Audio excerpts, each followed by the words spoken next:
तो जो उसे दीक्षा देता है उसके दिगंबर वेश को उसका गुरु भी प्रणाम करता है।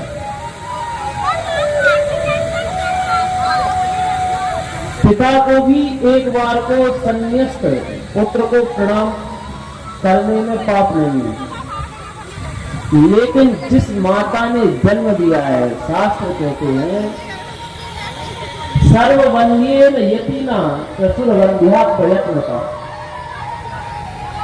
जिस माता से जन्म मिला है उस माता को जो सबके लिए पूज्य है, जो यति जो सन्यासी जिसकी सब पूजा करते हैं, ऐसे यति और सन्यासी को भी यदि उसकी जन्म देने वाली माँ उसके समक्ष आ जाए तो उस यति को सन्यासी को भी प्रणाम करना चाहिए, निरंजन करना चाहिए, ऐसा शास्त्र कहते हैं।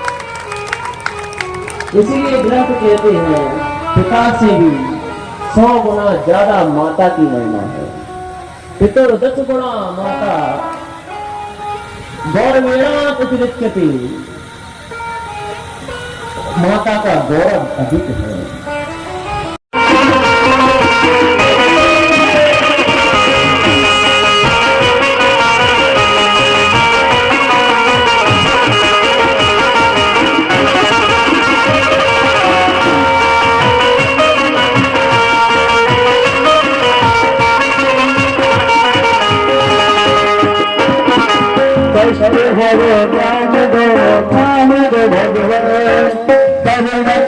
कष्ट ज्ञान भगवत लाभ मेरी ताज दो भगवान, करुण करो कष्ट हरो लाभ दो भगवान, भगवत लाभ मेरी ताज दो भगवान,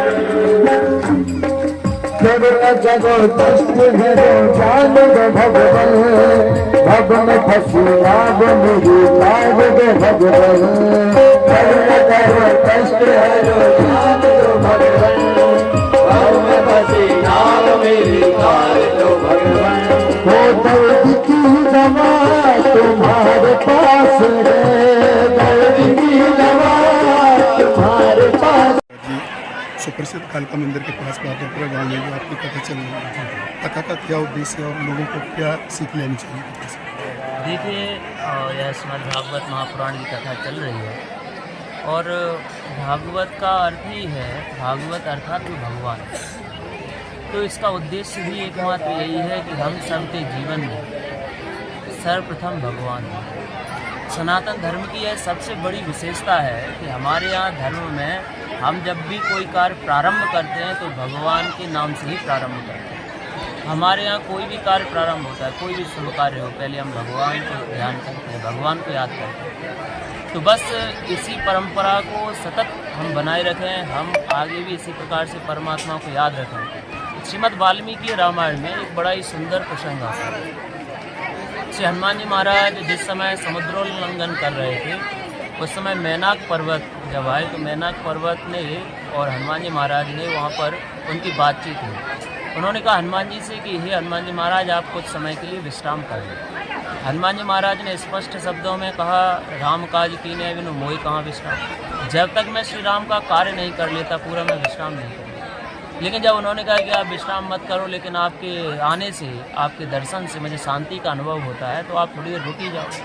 तो जब भी वहाँ रुके तो उसमें रुकने के मध्य में उनके आपस में बीच में एक वार्ता हुई और वार्ता में यह प्रश्न उठा कि सनातन धर्म किसे कहते हैं, सनातन धर्म क्या है। और जब यह प्रश्न उठा तो हनुमान जी महाराज ने कहा कि हम इसे बहुत पूर्व से सुनते आ रहे हैं, लोग बार बार कहते हैं सनातन धर्म की जय। वास्तविकता में सनातन धर्म है क्या? तो श्रीमद् वाल्मीकि रामायण में आता है, प्रत्येचा प्रतिकर्तव्यम एष धर्मः सनातनः। हमारे सनातन धर्म की यह श्लोक नींव है। इस श्लोक में कहा गया है कि जिसने भी हमारे प्रति कभी कोई उपकार किया है उसके प्रति हमें सदैव कृतज्ञ रहना चाहिए और उसके प्रति सदैव कृतज्ञ रहना यही सनातन धर्म है।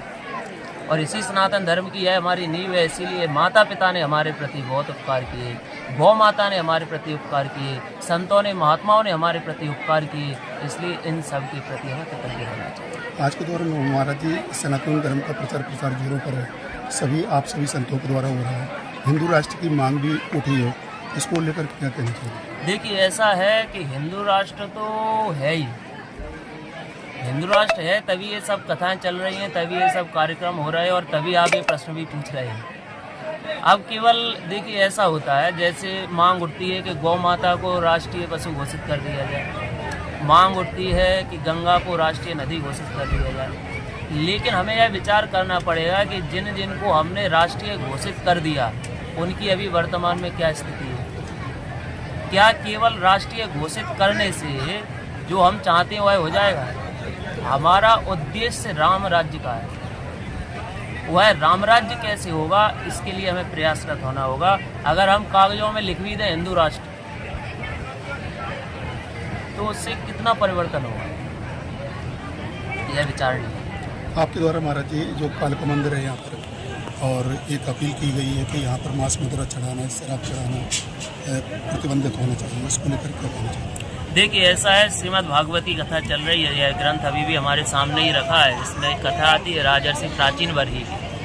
राजा प्राचीन वर्ही यज्ञ करते थे और यज्ञ में पशुओं की बलि देते थे, और जब वे यज्ञ में पशुओं की बलि देते थे, जब उन्होंने बहुत यज्ञ किए, श्रीमद् भागवत में आता है कि उन्होंने कुशाओं से सारी पृथ्वी को पाट दिया, इतने उन्होंने यज्ञ किए। और जब उन्होंने इतने यज्ञ कर लिए इस प्रकार से, तो एक बार यज्ञ में श्री नारद जी महाराज पहुँचे, और जब नारद जी महाराज पहुँचे तो नारद जी महाराज उससे अप्रसन्न हुए। तो उसने कहा कि हे प्रभु, मुझे तो आज तक विमल ज्ञान पता ही नहीं था, ब्रूहि में विमलम ज्ञानम। हे नारद जी महाराज, आप मुझे विमल ज्ञान दो। और जब विमल ज्ञान उनसे मांगा तब श्री नारद जी ने कहा कि हे राजन, तुम जो इस प्रकार से पशुओं की बलि देते हो, इस प्रकार से तामसिक वृत्ति को धारण करके यज्ञ करते हो, तुमने जितने पशुओं की बलि दी है वे सारे पशु आकाश में तेरी प्रतीक्षा कर रहे हैं। जब तू यहाँ से जाएगा, जैसी पीड़ा तूने उनको दी है, जैसी पीड़ा तूने उनके बच्चों को दी है, अन्नों को तूने तोड़ा है, उन जीवों को नष्ट किया है, इसी प्रकार से तुझे भी पीड़ा प्राप्त होगी। इसलिए अगर हम अपना कल्याण चाहते हैं, देखिए एक बात बड़ी सादा और सीधी बात है, जब हम किसी को जन्म नहीं दे सकते, जब हम किसी को जीवित नहीं कर सकते, तो हमें किसी को मारने का भी अधिकार नहीं है।